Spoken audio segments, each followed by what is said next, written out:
Last week's video was about site analysis diagrams, and so many of you have requested how I've done the diagrams. So in today's video, we are going to learn how to use Photoshop to render the biggest diagram, which was the section.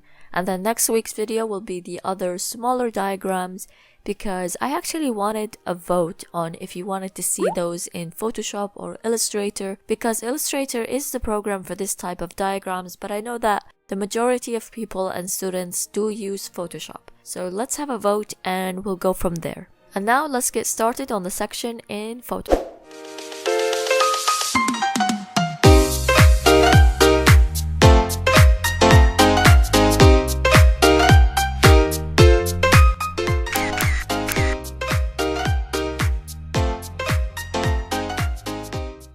First thing I'm going to do is to select all of the walls I'm cutting with the magic wand tool and then fill them with black. You can immediately see the contrast and the depth in the section after that. And I recommend always to have it black and not gray because it has a stronger contrast, either black or either white but not gray. Next, I'm going to import a watercolor brush to do the sky because it's hard to find a high resolution sky that works here.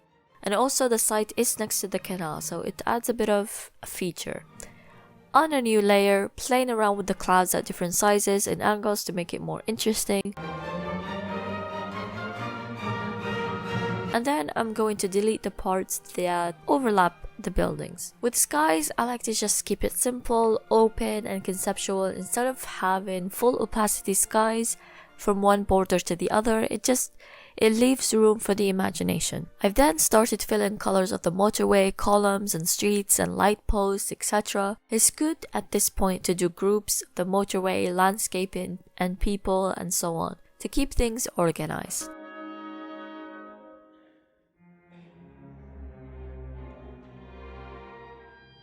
I'm also going to do the light rays of the light post, which probably isn't that noticeable, but it adds detail to the section if someone actually looks and goes through your section with you. I'm also doing the shadows from the motorway, and you can get the length of it by taking its height and rotating it to 45-degree angle to get the length.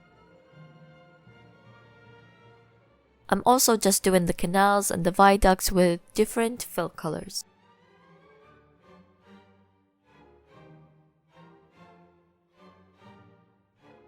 Next, I'm going to select the walls and color those according to which is closer to the view. Next is doing the light rays for the rooms, and I've just done one and then copy and paste it to all of the floors and all of the other buildings. I'm going to also select the glass with the magic wand tool, and I'm not worrying too much about window frames. And after that, I'm just going to copy those colors to the rest of the windows instead of selecting each glass.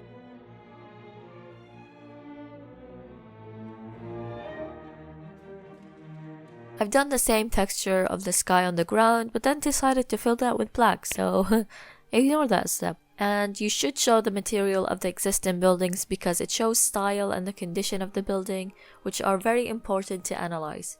And it will help you a lot when you're actually doing your own master plan or your own design. You can just add your design to this. You're basically half rendered. I've done that with different materials at different scales and opacities, and then using a clipping mask. And I've done that the same way across the site, so I'll speed that up for you.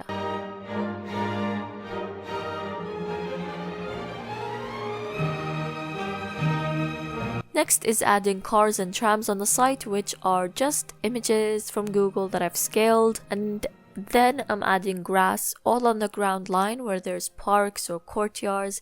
And I've made it quite thick, so I went back and made it slimmer and more to scale.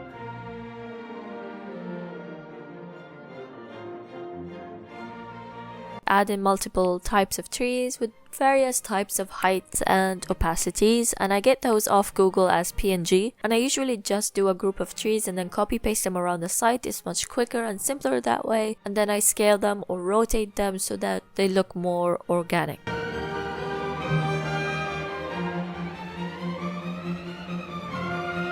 I've also added birds, although I think our site is so bad that no birds would even dare to fly there, but oh well, gotta make the diagram look pretty.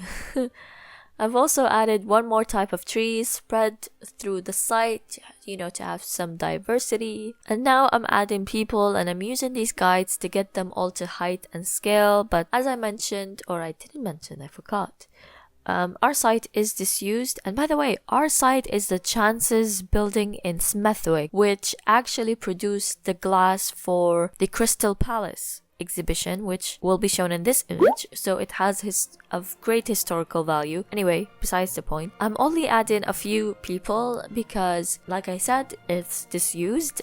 And I'm also adding people here waiting for the train, and I should have added myself running to the train holding a bag of custard donuts and Starbucks caramel frappuccino. And then I'm adding shadows of buildings, and you could do it to scale like I've shown you with the motorway, but I just decided to wing it because I was bored at that point. Add a nice little boat and then finally save. One thing I would like to mention that I should have done was to add text under the dimensions. So if this was a motorway, right under it, or if this was a road or pedestrianized or courtyard or stuff like that, just makes it a bit more clear. And that is all for today's video. What do you guys think of the section? I hope you guys enjoyed today's video and learned something interesting, which I don't think you did because I'm recording this voice note after I've had my presentation for the concept master plan for the site, and I'm pretty chill right now because it went very well.